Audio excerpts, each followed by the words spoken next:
Right. I'm Dr. Sophie Caldwell, and I've been a urologist for over 30 years here in the UK. Now, I know what you're thinking. Why on earth is a British doctor talking about Shochu? Well, I've spent considerable time working with Japanese colleagues, and more importantly, I've seen a growing number of patients in their 60s and beyond who enjoy a tipple of this particular spirit. What they don't realize is what's happening below the belt. So today, we're going to have a frank conversation about something most men won't discuss with their mates down the pub. How alcohol, specifically Shochu, affects your penis and sexual function after 60. Now, before we dive in, I want you to know this isn't a lecture telling you to give up your evening drink. Absolutely not. This is about understanding what's actually happening in your body so you can make informed choices. I've treated thousands of men over 3 decades, and I can tell you that knowledge is power when it comes to maintaining a healthy sex life well into your golden years. Let's start with something that might surprise you. In my clinic, I see men every single week who come in worried about erectile dysfunction. They're often embarrassed. Sometimes their partners have pushed them to come, and they're expecting me to write them a prescription. But here's what I've noticed. When I ask about their drinking habits, there's often a pattern. Not always beer or wine, mind you. Increasingly, it's spirits like Shochu, whiskey, or vodka. And the connection between that drink in your hand and what's happening in your bedroom is far stronger than most people realize. Sexual health isn't just about having a good time, though that's certainly important. It's actually a marker of your overall cardiovascular health, your hormone balance, and your psychological well-being. When things aren't working properly downstairs, it's often your body trying to tell you something. And alcohol plays a bigger role in this than you might think. Now, for those of you who aren't familiar with Shochu, let me give you a brief explanation.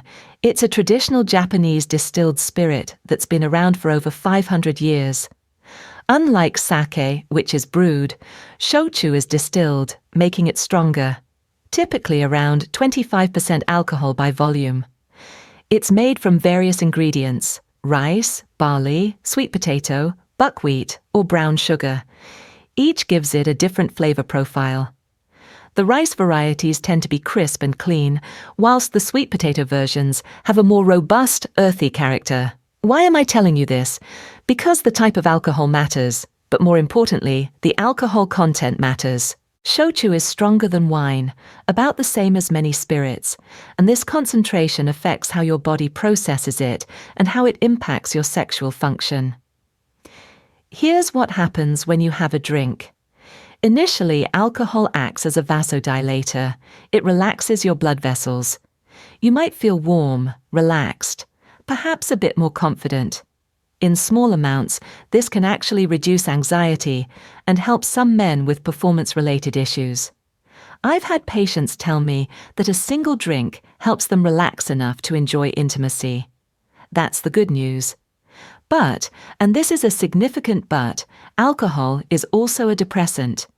It slows down your central nervous system. And whilst that first drink might relax you, what happens next is where the problems begin. As your body metabolizes the alcohol, those blood vessels that initially dilated, they constrict. Blood flow decreases. And for an erection to happen and be maintained, you need robust blood flow to the penis. It's as simple as that. Let me explain the mechanics for a moment. When you're aroused, your brain sends signals through your nervous system to the blood vessels in your penis. These vessels dilate, allowing blood to rush in and fill the erectile tissue. This is what creates and maintains an erection. But alcohol interferes with this process in several ways.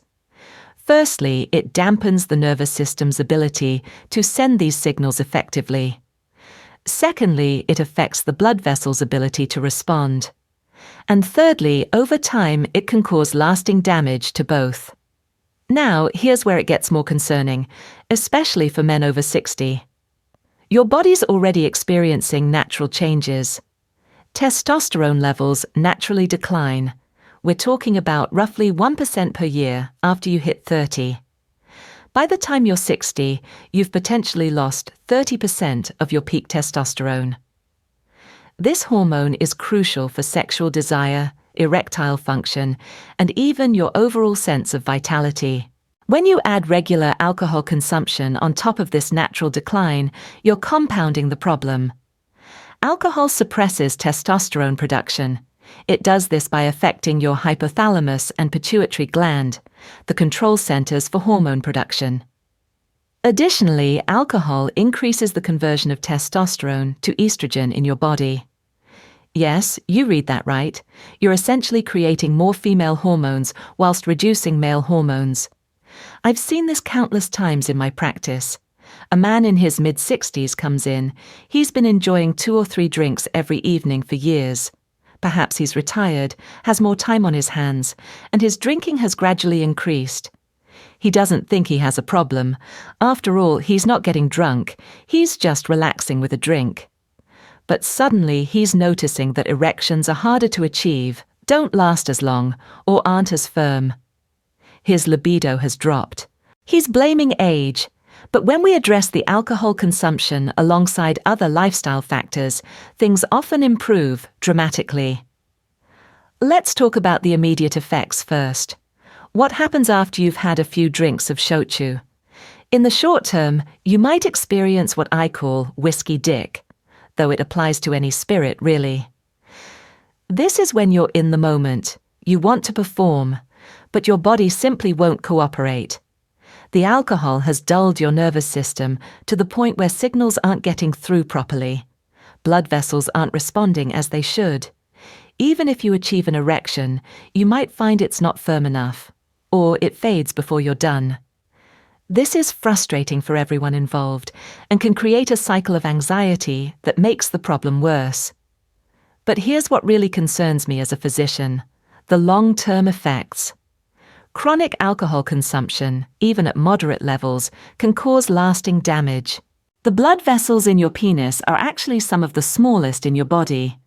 They're more susceptible to damage than larger vessels. Over time, excessive drinking can lead to what we call endothelial dysfunction. Essentially, the lining of these blood vessels doesn't work properly anymore. They can't dilate and constrict as they should. This is actually an early warning sign for cardiovascular disease elsewhere in your body. Moreover, chronic drinking affects your liver. Now, you might be thinking, what's my liver got to do with my sex life? Quite a lot, actually. Your liver metabolizes hormones, including breaking down excess estrogen. When your liver function is impaired, even slightly, hormone imbalances become more pronounced. You end up with more estrogen and less testosterone, precisely the opposite of what you want for healthy sexual function. There's also the matter of your nervous system. Prolonged alcohol use can cause peripheral neuropathy, nerve damage. When the nerves in your penis are damaged, sensation decreases. You might find you're less sensitive to touch, which makes arousal more difficult. Some of my patients describe it as feeling numb or disconnected during sexual activity. And let's not forget about sperm quality. If you're in your 60s, you might think this isn't relevant, but for those of you who might still want to father children or simply care about your reproductive health, alcohol significantly reduces sperm motility and increases abnormal sperm formation. It's not just about achieving an erection, it's about your overall reproductive system health. Now, I can see some of you are getting worried. You're thinking, right, that's it. I need to give up drinking entirely. Hold on. Let's be realistic and practical here. Total abstinence isn't necessary for most people, and frankly, it's not sustainable for everyone. What matters is understanding what a safe level looks like and making informed choices. The NHS recommends that men and women should not regularly drink more than 14 units per week. That's roughly 6 pints of average strength beer or 10 small glasses of wine. But shochu is stronger, so we need to calculate differently. A standard serving of shochu, about 100 milliliters at 25% alcohol, contains roughly 2.5 units. So if you're sticking to NHS guidelines, you'd be looking at 5 to 6 servings spread across the week, not per day. In my clinical experience, for men over 60 who want to maintain healthy sexual function, I'd recommend being even more conservative. One serving of Shochu, that's 100 milliliters or less, on most days, with at least 2 alcohol-free days per week. This gives your body time to recover and helps prevent the cumulative effects we've been discussing. But here's something interesting that I've learned from my Japanese colleagues. Not all shochu is created equal. Those made with black koji, a type of mold used in fermentation, may actually have some benefits for gut health. A healthy gut microbiome is linked to better testosterone production. Some studies suggest that the traditional brewing methods used for authentic Honkaku shochu result in a drink with more antioxidants than other spirits. I'm not saying it's a health food, it's still alcohol. But if you're going to drink, choosing quality over quantity makes sense. Timing matters too. I see patients who have several drinks right before bed, thinking it helps them sleep. It doesn't. Alcohol might help you fall asleep initially, but it significantly disrupts your sleep architecture, particularly your REM sleep. And here's the thing, testosterone is produced primarily during deep sleep. Disrupt your sleep, and you're directly impacting your hormone production. If you're going to have a drink, have it with your evening meal, and finish at least 3 hours before bedtime. Let's talk about what else you can do to protect and improve your sexual function. Because addressing alcohol alone isn't enough, you need a comprehensive approach. First and foremost, blood flow. Everything comes back to blood flow. The best thing you can do for your erectile function is cardiovascular exercise. I'm talking about brisk walking, cycling, swimming, anything that gets your heart rate up and keeps it there for at least 30 minutes, 5 times a week. This strengthens your cardiovascular system, improves the health of your blood vessels, and increases blood flow everywhere, including to your penis. But don't neglect resistance training either.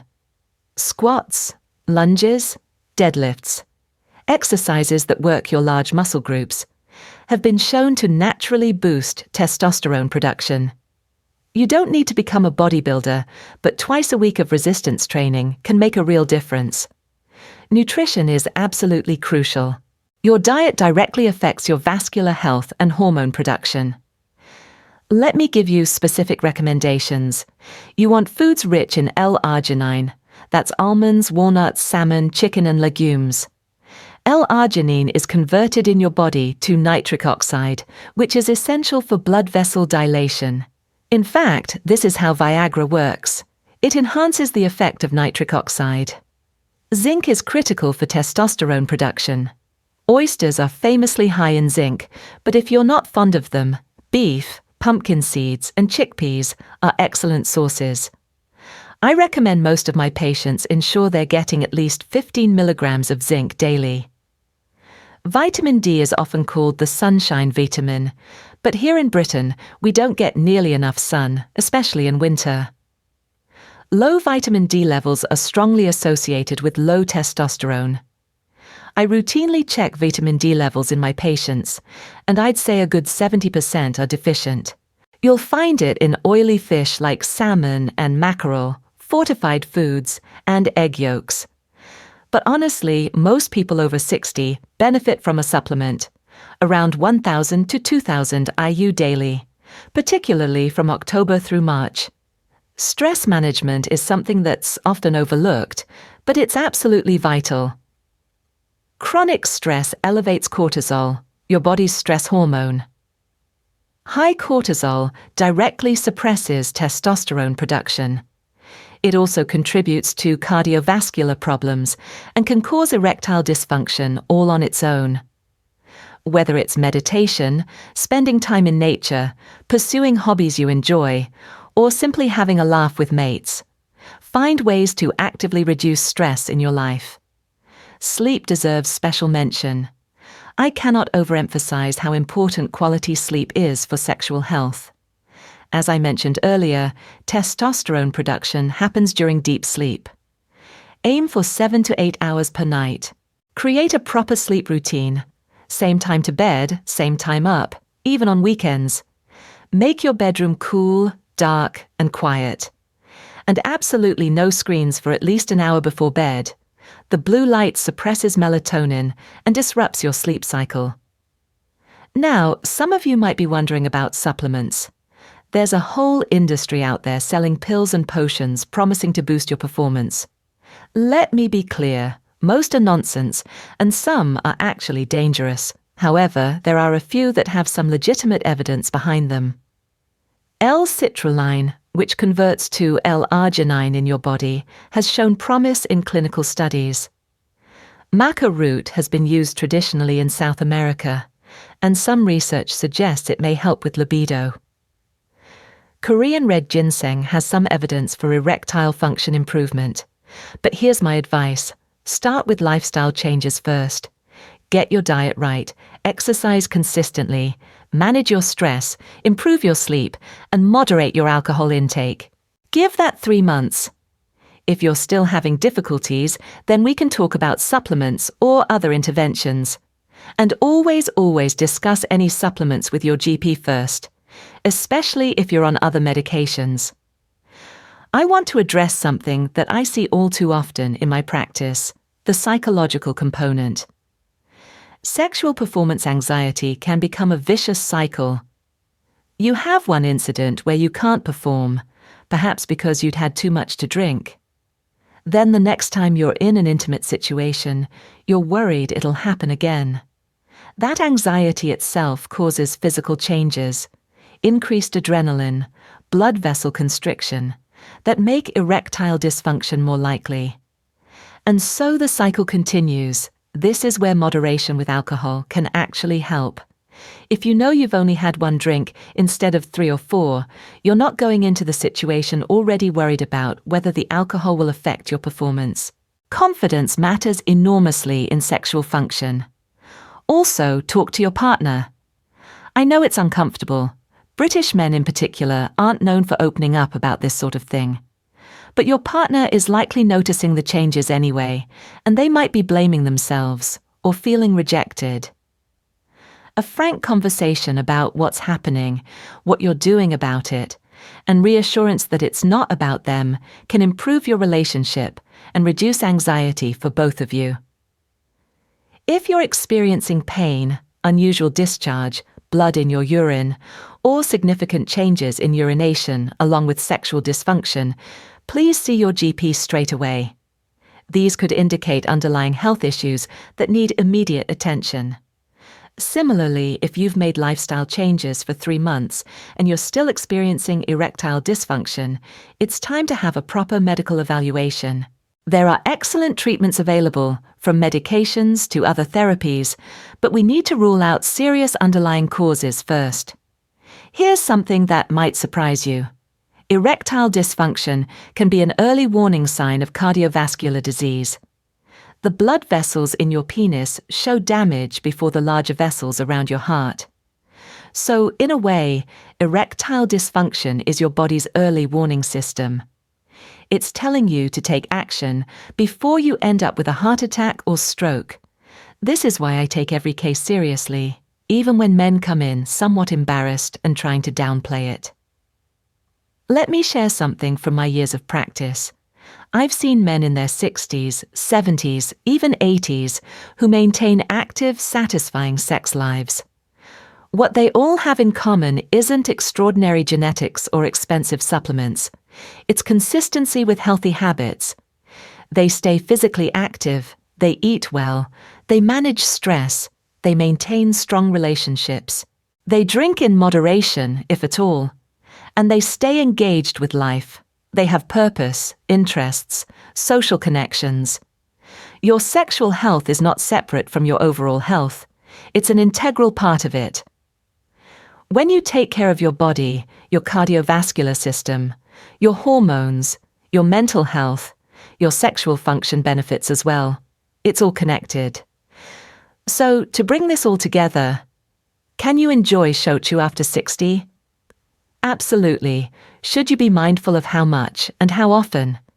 Without question, The key is moderation, understanding your body's limits, and being honest with yourself about whether your drinking habits are helping or hindering your overall well-being. If you take nothing else away from this, remember these points. Keep it to one standard drink, preferably with food, not every day, and not right before bed. Prioritize exercise, particularly cardiovascular and resistance training. Eat a diet rich in the nutrients I've mentioned. Manage your stress and prioritize sleep. And if you're experiencing persistent problems, seek proper medical advice. Your 60s, 70s, and beyond can be a wonderful time of life. Many of my patients tell me they're having better sex now than they did in their 30s or 40s. They know themselves better. They're more comfortable in their own skin. And if they've taken care of their health, they have the physical capacity to enjoy it. Don't let excessive alcohol consumption rob you of that quality of life. Right, that's what I wanted to share with you today. I hope it's been helpful and that you've learned something about the relationship between alcohol and sexual health. If you found this useful, please do share it with others who might benefit. Men's health, particularly sexual health, is something we need to talk about more openly. The more we normalize these conversations, the more men will seek help when they need it and take preventive measures before problems arise. Look after yourselves, and I'll see you in the next one.